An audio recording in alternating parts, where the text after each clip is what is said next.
हे डौलदार मनोरे उभे राहिले. हे बांधताना हिरोजी इंदुरकरांनी सारं कौशल्य पणाला लावलं. कोण? महाराणी साहेब? होय. जणू रायगडची राज्यलक्ष्मी मनोऱ्याच्या गवाक्षातून आपल्या राजधानीचं रूप न्याहाळतीये.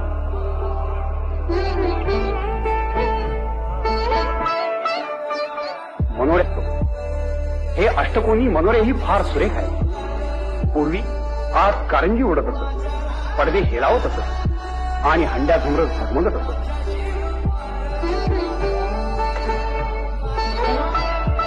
पाच मजली होते म्हणे, पण त्यांची आजची स्थिती ही अशी आहे.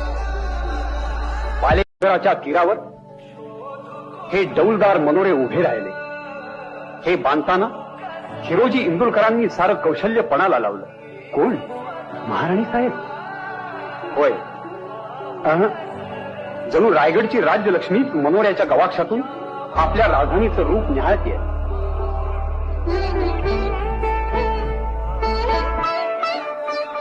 मनोरे हे अष्टकोनी मनोरे ही फार सुरेख आहे. पूर्वी आत कारंजी उडत असत, पडदे हेलावत असत आणि हंड्या झुमरत झगमगत असत.